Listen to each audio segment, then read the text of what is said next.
Welcome to this Wood Solutions campus presentation on forests and how they store atmospheric carbon. Timber and wood products can contribute to a low carbon economy in three ways. First, forests can store atmospheric carbon.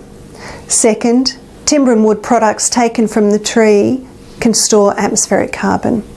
And thirdly, using timber and wood products avoids the use of fossil fuel intensive alternative materials. This presentation deals with how forests store atmospheric carbon. Trees absorb carbon dioxide from the atmosphere. During photosynthesis, they convert this carbon dioxide into sugars and other carbohydrates and release oxygen.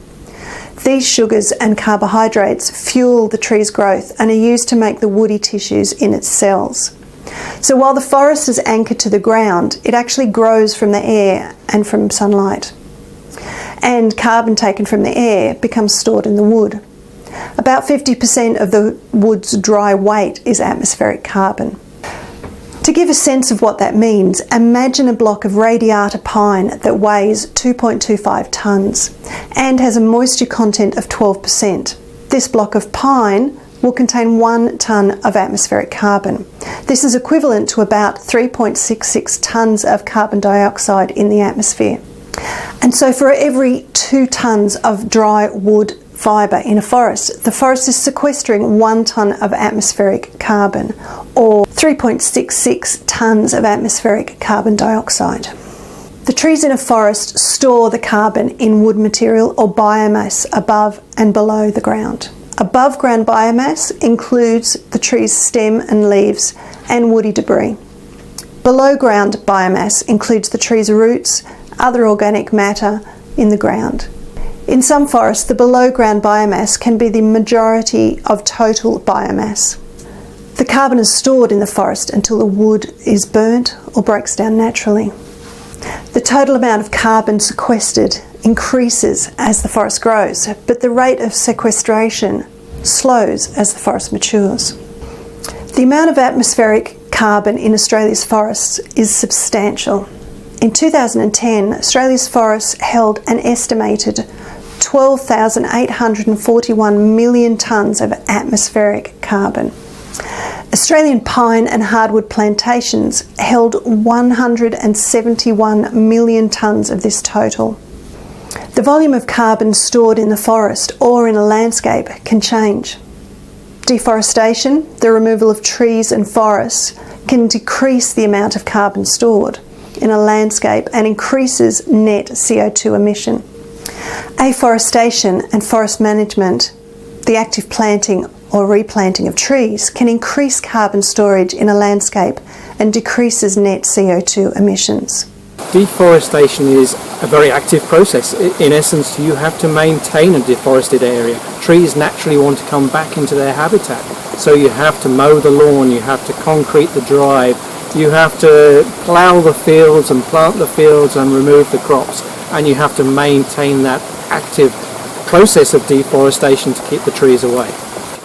Afforestation is the active process of planting trees, growing the trees, harvesting the trees, actively then replanting the trees, growing the trees and harvesting the trees.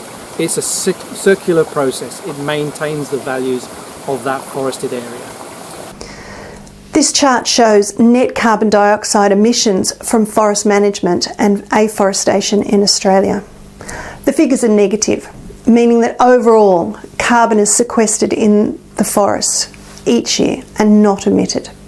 Since the year 2000, the amount of additional carbon dioxide sequestered in Australia's forests each year rose from about 15 million tonnes to over 35 million tonnes in 2011 and 2012. As forests hold so much atmospheric carbon, it is tempting to say that forests should be left alone to grow and store more carbon.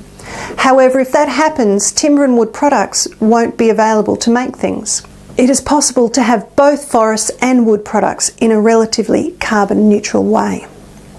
Multiple use forests can operate in a cycle of carbon that flows from the atmosphere to the tree in the forest, to the building, or everyday products like paper and cardboard, and eventually back to the atmosphere when a building is removed, or paper and cardboard is burnt. Harvesting an individual site does reduce the carbon content of that site. However, managed properly, timber and fibre can be harvested and trees regrown at a landscape scale while maintaining a large store of atmospheric carbon. This chart shows the volume of carbon stored over time in a forest stand that is harvested about every 100 years. The amount of carbon on the stand is relatively low just after harvest and increases over the next 100 years until the stand holds a healthy total volume of carbon. With another harvest event, the amount of carbon in the site drops down as logs are taken from the forest and converted into buildings, furniture, paper and other wood products. The impact of this on the forest carbon stocks looks fairly drastic. However, this is only one stand of trees and a forest landscape is made up of many stands. If we look at the average carbon storage across 10 stands in a landscape, a different picture emerges. There is still a fluctuation in the amount of carbon stored across the 10 stands, but the average storage across stands is relatively consistent. If we look at the average carbon storage across 100 stands in the landscape, much of the fluctuation disappears. This shows that we can maintain a useful level of carbon storage across a forest estate even with regular harvesting. The forest may have a higher average carbon storage if it isn't harvested, but then we wouldn't have the renewable wood products necessary to make buildings, furniture or other things a society needs. If the average level of carbon storage in forests remains relatively consistent with regular harvesting of parts of the estate, then growing more production forests has two effects.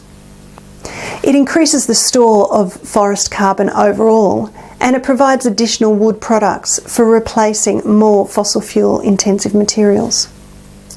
In summary, trees absorb CO2 from the atmosphere.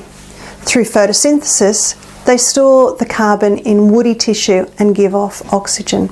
About 50% of the wood's dry weight is atmospheric carbon. Forests are a carbon store. In Australia, they stored 12,841 million tonne of carbon in 2010. Harvesting reduces the forest's rate of carbon storage, but provides renewable low-carbon products for the economy. Growing more production forests increases the store of forest carbon and provides additional resources for replacing more fossil fuel intensive material.